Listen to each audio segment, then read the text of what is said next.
السلام علیکم ورحمۃ اللہ وبرکاتہ۔ ناظرین اکرام، استقبال ہے آپ کا مسائل حیات کے 16ویں ایپیسوڈ میں۔ امید کرتے ہیں کہ تمام ایپیسوڈ آپ کو بہت پسند آ رہے ہوں گے۔ تو آج جو ہم سوالات کرنے والے ہیں وہ بہت اہم سوال ہیں، اور مفتی صاحب ہمارے ساتھ تشریف فرما ہیں، تو سرسری نگاہ نظر ڈال لیتے ہیں ان پر سوالات پر۔ پہلا سوال شفیق الرحمان بہار سے کرتے ہیں، کہتے ہیں کہ بعض جگہ پر دیکھا گیا ہے کہ نکاح کے وقت لڑکا باپ کی اجازت کے بغیر نکاح قبول نہیں کرتا، کیا یہ درست ہے؟ دوسرا سوال مفتی صاحب یہ ہے، کیا کوئی ایسی صورت بھی ہے کہ نکاح کرنا حرام ہو؟ اور یہ بھی بتا دیں کہ نکاح کی کتنی صورتیں ہیں اور کیا کیا ہیں۔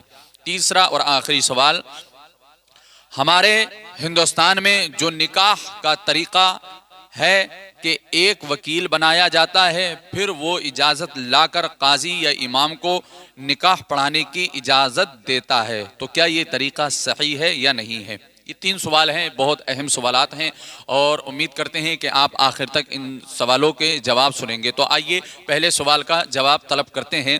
یہ شفیق الرحمان صاحب کا سوال کہ بعض جگہ دیکھا گیا ہے کہ لڑکا باپ کی اجازت کے بغیر نکاح قبول نہیں کرتا، کیا یہ درست ہے یا نہیں ہے؟ اس پر مختصر انداز میں روشنی ڈالیں۔ السلام علیکم ورحمۃ اللہ تعالی وبرکاتہ۔ لک الحمد یا اللہ والصلاۃ والسلام علیک یا رسول اللہ صلی اللہ تعالی علیہ وسلم۔ ماشاء اللہ، ہمارے شفیق الرحمان بھائی صاحب نے جو سوال کیا ہے بہت اچھا سوال ہے۔ دیکھیے، اگر ایسا ہے کہ بعض جگہ پر جو بتا رہے ہیں کہ نکاح کے وقت میں والد کی اجازت کے بغیر لڑکا قبول نہیں کرتا ہے، تو میں آپ کو بتا دوں کہ اگر لڑکا بالغ ہے تو اس کو خود اختیار ہے ایجاب و قبول کا۔ وہ اپنے نکاح کا خود اختیار رکھتا ہے، اور اب اس کو والد کی اجازت کی ضرورت نہیں ہے۔ اب وہ خود بھی قبول کر سکتا ہے، اس میں کوئی حرج نہیں ہے، نکاح ہو جائے گا۔ ہاں، اگر نابالغ ہے لڑکا یا لڑکی، تب والد جو ہیں اس کے وہ ولی ہیں۔ اب ولی کو اختیار رہتا ہے کہ وہ چاہے تو نکاح قبول کریں یا اس کو رد کر دیں، لیکن اگر بالغ ہے تو اس کو خود کو اختیار ہے کہ وہ والد کی اجازت کے بغیر بھی نکاح قبول کر سکتا ہے۔ والد کی اجازت یہاں پر ضروری نہیں ہے۔ لیکن چونکہ ہمارے ہندوستان میں یا بہت ساری جگہوں پر ایسا ہوتا ہے کہ والد کو عزت دیتے ہیں اور سوچتے ہیں کہ سب کچھ اختیارات ہمارے والد کے پاس ہی ہیں، حالانکہ اختیار ہوتے ہیں لڑکے کے پاس بالغ ہونے کے بعد میں، لیکن سوچتے ہیں، تو اس جگہوں پر یہ اس طرح سے والد سے پوچھ لیتے ہیں کہ کیا میں نکاح قبول کر لوں یا نہیں۔ تو اس میں کوئی گناہ تو نہیں ہے، لیکن لڑکے کے پاس میں اختیار ہے، اگر خود بھی کر لے تو کوئی حرج نہیں ہے، نکاح ہو جائے گا۔ بس یہ ساری عزت کی بات ہے مفتی صاحب، ورنہ آج کل کی جنریشن جو جس موڑ پر چل رہی ہے تو اس کو کیا خبر نہیں ہے۔ بس ایسے نوجوان بھی بہت کم دیکھنے کو ملتے ہیں کہ جس کو معلوم ہے کہ میں خود ذمہ دار ہوں، میں خود مالک ہوں، تو اس کے باوجود بھی باپ سے اجازت لینا۔ تو آپ نے جواب سن لیا ہے، تو آئیے چلتے ہیں دوسرے سوال کی طرف۔ کیا کوئی ایسی صورت بھی ہے کہ نکاح کرنا حرام ہو؟ اور یہ بھی بتا دیں کہ نکاح کی کتنی صورتیں ہیں اور کیا کیا ہیں۔ سوال بہت اچھا ہے، مختصر انداز میں مفتی صاحب انشاءاللہ جواب عنایت فرمائیں گے۔ دیکھیے، ماشاءاللہ بہت اچھا سوال ہے، اور میں آپ کو بتا دوں جو پہلے سوال کیا ہے، یہ پہلا جز سوال کا کہ کیا کوئی ایسی صورت بھی ہے کہ نکاح کرنا کسی صورت میں حرام ہو، تو میں جو اگلا جز ہے سوال کا، اسی کے اندر یہ والا جواب بھی آ جائے گا، پہلے جز کا بھی، کہ نکاح کی کتنی صورتیں ہیں، اسی کے اندر یہ آپ پہلے جز سوال کا جو پہلا جز ہے اس کا جواب بھی مل جائے گا۔ تو میں دوسرے جز سے جواب شروع کرتا ہوں، اسی کے اندر پہلے جز کا بھی جواب آ جائے گا۔ دیکھیے، نکاح کرنے اور نہ کرنے کی 5 صورتیں آتی ہیں۔ سب سے پہلی سنت موقدہ، دوسری واجب، تیسری فرض، اور چوتھی مکروہ، اور 5ویں جو آتی ہے صورت وہ حرام ہے۔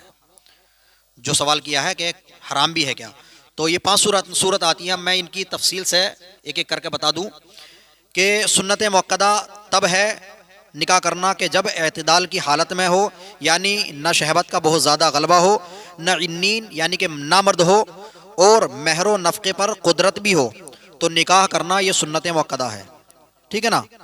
اور اگر حرام سے بچنا یا اتباع سنت اور تعمیل حکم یا اولاد حاصل ہونا مقصود ہو تو پھر اس پہ ثواب بھی ہے، اور اگر محض لذت یا قضائے شہوت مقصود ہو، منظور ہو، تو ثواب نہیں ہے، ثواب نہیں ہے۔ یہ پہلی صورت جو ہے سنت موقدہ کی ہے، ٹھیک ہے نا، سمجھ میں آ گئی ہوگی انشاءاللہ۔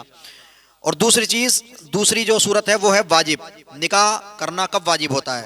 نکاح کرنا تب واجب ہے کہ جب شہوت کا غلبہ ہو اور یہ اندیشہ ہو کہ نکاح نہ کرے گا تو معاذ اللہ زنا کر بیٹھے گا، اور مہر و نفقے پر قدرت بھی رکھتا ہو تو نکاح کرنا واجب ہے۔ یوں ہی جبکہ اجنبی عورت کی طرف نگاہ اٹھنے سے روک نہیں سکتا، یا معاذ اللہ ہاتھ سے کام لینا پڑ رہا ہے، ہاتھ سے، تو پھر اس صورت میں نکاح کرنا یہ واجب ہو جاتا ہے۔ اگر نکاح نہیں کرے گا تو واجب کا ترک لازم آئے گا، جو کہ واجب کا ترک گناہ ہے۔ تو جو لوگ اگر ایسے ہیں، ایسی حالت میں ہیں، تو پھر ان کے لیے نکاح کرنا یہ واجب ہو جاتا ہے۔ تیسری جو قسم ہے میں نے بتائی وہ ہے فرض کی۔ فرض تب ہے جب کہ اس بات کا یقین ہو کہ اگر نکاح نہیں کرے گا تو معاذ اللہ زنا کر بیٹھے گا، یقین ہو جائے۔ اوپر والے میں واجب میں اندیشہ تھا، اور اس میں اگر یقین ہو کہ اگر نکاح نہیں کرے گا تو اب زنا سے نہیں بچ سکتا، زنا کر بیٹھے گا، تو اس صورت میں نکاح کرنا یہ فرض ہو جاتا ہے۔ اب اگر نکاح نہیں کرے گا تو یہ فرض کا تارک لازم آئے گا، ترک لازم آئے گا، تارک کہلائے گا، جو کہ نہایت ہی بہت بڑا گناہ ہے، ٹھیک ہے نا۔ اب چوتھی جو قسم آتی ہے وہ مکروہ کی آتی ہے، کہ مکروہ تب ہے جب اگر یہ اندیشہ ہے کہ نکاح کرے گا تو نان و نفقہ نہ دے سکے گا، یا جو ضروری باتیں ہیں ان کو پورا نہ کر سکے گا، تو نکاح کرنا مکروہ ہے، سمجھے؟ یعنی نان و نفقہ یا جو ضروری باتیں ہیں، ہم بستری پر قادر ہے نہیں، قادر نہ ہونے کا اندیشہ ہو، تو اگر یہ اندیشہ ہو تو پھر نکاح کرنا یہ مکروہ ہے۔ اور اگر ان باتوں کا یقین ہو کہ نان و نفقہ نہیں دے سکے گا یا ہم بستری کرنے کے لائق نہیں ہے، نامرد ہے، تو اس صورت میں جو ہے نکاح کرنا یہ حرام ہو جائے گا، حرام۔ اگر اندیشہ نہیں، یقین ہو جائے تو اندیشے کی صورت میں مکروہ ہے، اندیشہ ہو تو ان چیزوں کا، اور یقین ہو ان چیزوں کا کہ نان و نفقہ نہیں دے سکے گا، یقین ہے پورا، تو پھر اس صورت میں جو ہے نکاح کرنا یہ حرام ہو جائے گا۔ یہی جو سوال کا پہلا جز ہے کہ نکاح کرنا کس صورت میں حرام ہے، وہ یہی صورت ہے کہ نان و نفقہ یا جو ضروری باتیں ہیں نکاح کے بعد میں جو ضروری چیزیں ہوتی ہیں وہ نہیں کر پائے گا، تو پھر اس صورت میں نکاح کرنا یہ حرام ہو جائے گا۔ یہ اس سوال کا جواب ہے۔ مفتی صاحب، یہ جو واجب والا آپ نے بتایا تھا تیسری قسم، تو اس میں جو ہے کچھ نوجوان اور سوالات ہوتے بھی ہیں، کئی لوگوں نے ایسے سوالات کیے تھے کہ ہماری عمر تو شادی کی ہو گئی ہے اور ہمیں شادی کی ضرورت بھی ہے، لیکن ہمارے والدین شادی نہیں کرتے۔ تو ایسے لوگوں سے میں گزارش کرتا ہوں کہ جو لوگ شادی کے قابل ہیں اور گناہ کا اندیشہ ہے اور یقین ہے، تو ایسے لوگوں کی مفتی صاحب شادی کر دینی چاہیے۔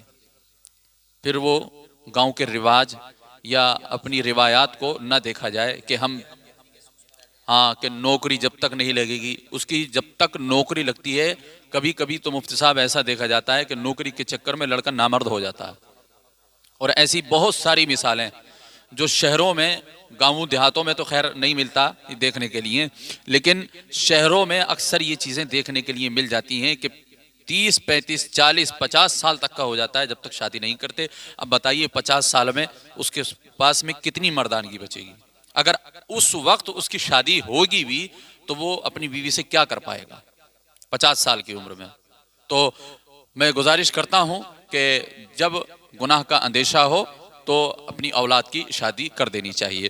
تو مفتی صاحب، آخری سوال، ہمارے ہندوستان میں جو نکاح کا طریقہ ہے کہ ایک وکیل بنایا جاتا ہے، پھر وہ اجازت لا کر قاضی یا امام کو نکاح پڑھانے کی اجازت دیتا ہے، تو کیا یہ طریقہ صحیح ہے یا غلط ہے؟ ماشاءاللہ، دیکھیے سوال بہت اچھا ہے، اور ہمارے ہندوستان کے اندر اکثر جگہوں پر یہی دیکھا جاتا ہے کہ وکیل جو ہے بنتا ہے کوئی، اور وہ جا کر کے اجازت لاتا ہے لڑکی سے، اور پھر اس کے بعد میں وہ کہہ دیتا ہے قاضی سے آ کر کے، امام سے، کہ آپ نکاح پڑھائیے، میں اس نکاح کا وکیل ہوں اور میں جو ہوں وکالت کر رہا ہوں، اجازت لے آیا ہوں۔ تو پھر قاضی جو ہے نکاح پڑھا دیتے ہیں یا امام۔ تو میں آپ کو بتا دوں یہ طریقہ درست نہیں ہے۔ یہ اس طرح سے نکاح جو ہوتا ہے یہ نکاح فضولی ہوتا ہے، اور نکاح فضولی وہ ہوتا ہے کہ لڑکی اور لڑکے کی اجازت پر موقوف رہتا ہے۔ اگر وہ چاہیں رد کرنا تو وہ رد کر سکتے ہیں، یہ جو طریقہ ہوتا ہے، بہتر طریقہ یہی ہے کہ وکیل بھی قاضی ہی بنے، یعنی جو وکالت کر رہا ہے وہی نکاح پڑھائے، وہی ایجاب و قبول کرائے، لڑکی سے اجازت بھی وہی وکیل لے کر کے آئے اور قبول بھی ادھر وہی کرائے۔ تو بہتر ہے کہ جو اگر انسان قاضی نہیں بن سکتا ہو، جو ایجاب و قبول نہیں کرا سکتا ہو، لڑکے کے پاس آ کر کے قبول نہیں کرا سکتا ہو، تو بہتر ہے کہ وہ وکالت نہ کرے۔ تو وکیل بہتر یہی ہے کہ قاضی کو ہی بنا دیا جائے، وکیل قاضی کو ہی بنا دیا جائے، وہی جا کر کے لڑکی سے اجازت لائے اور وہی آ کر کے جو ہے لڑکے کے پاس میں قبول کرا دے، وہاں پر نکاح پڑھا دے۔ تو جو طریقہ عام طور پر ہندوستان میں ہوتا ہے تو یہ طریقہ فضولی ہے، فضولی نکاح ہوگا اس سے۔ تو بہتر ہے کہ ہاں، اگر وہ ملنے سے پہلے جو ہے اگر اس کو رد کرنا چاہیں تو ان کو اختیار ہے، رد کر سکتے ہیں، وہ نکاح نہیں مانا جائے گا۔ تو فضولی یہ نکاح ہوتا ہے، تو اس سے بچنا چاہیے، اور بہتر ہے کہ جو اجازت لے کر کے آیا ہے وہی نکاح پڑھائے، یا جو نکاح پڑھا رہا ہے اسی کو اجازت لینے کے لیے بھیجا جائے، بہتر یہی ہے۔ اگر شہوت کر لی تب فضولی نہیں کہلائے گا، پھر منعقد ہو جائے گا۔ ہاں، ایک دونوں کی رضا حاصل ہو گئی ہے، ماشاءاللہ۔ تو یہ 16واں ایپیسوڈ یہیں پر ختم کرتے ہیں، اور امید کرتے ہیں کہ یہ بہت پسند آیا ہوگا آپ لوگوں کو۔ تو اب یہیں پر گفتگو کو ختم کرتے ہیں، اور اب ملتے ہیں انشاءاللہ 17ویں ایپیسوڈ میں۔ جب تک کے لیے خدا حافظ، السلام علیکم ورحمۃ اللہ وبرکاتہ۔